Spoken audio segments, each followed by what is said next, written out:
Brought to you by runtogold.com, the premier source for monetary science applied to geopolitical, international, and economic, financial news and events. Welcome to the 6th episode of the runtogold.com podcast. The subject for this podcast will be counterparty risk, but like payment risk, it will only be a brief introduction. Wealth can take two forms as either a tangible or financial asset. By extension, currency can be either money or a money substitute or an illusion. The value of financial assets is ultimately tied to someone's promise and their financial capacity to fulfill that promise.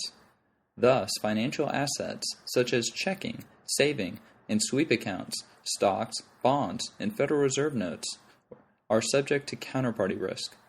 Cash, or currency, can be either a money, which must be a tangible asset, such as gold, or a money substitute, such as a gold certificate, or an illusion, which is just fiat currency, which is what we have today, such as U.S. dollar, Federal Reserve note dollars, euros, pesos, etc. And those are all financial assets. Counterparty, or in other words, credit risk, is the risk of loss due to a debtor's non-payment of a loan or other line of credit, either the principal or interest, such as a coupon, or both. For example, when a dollar is deposited into a bank account, the depositor becomes an unsecured creditor of the bank, and the value of the dollar is equal to $1 minus the counterparty, or credit risk, of the bank. The price of the dollar may still be $1, though. By contrast, tangible assets have intrinsic value and can never be worthless. If you own a tangible asset, such as gold, there are two ways to hold it.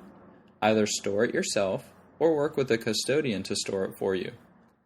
But do custodians of tangible assets held in allocated storage have counterparty risk? The answer is no, if the contract is constructed properly. However, their customers do have performance risk, such as the custodian keeping the contract. The customers accept the custodian's promise to complete expected tasks. However, the customers do not rely upon the custodian's financial ability to keep the contract.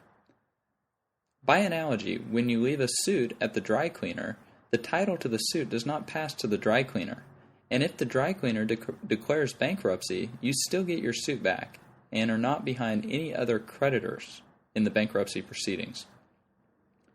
So in summary, there is a big difference between counterparty risk and performance risk.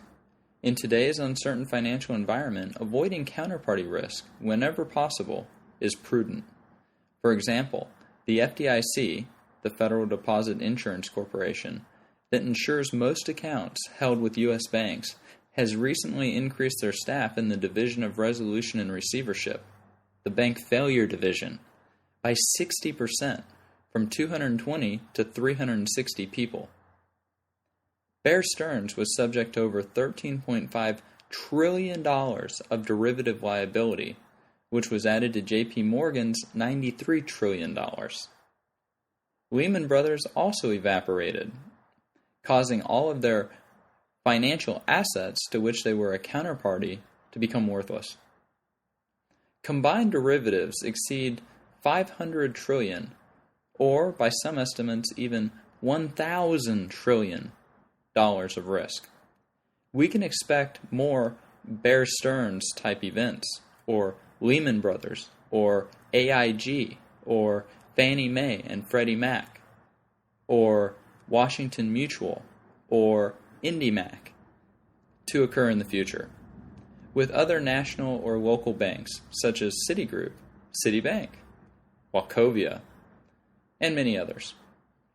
Only time will tell whether or not they will end in soft landings.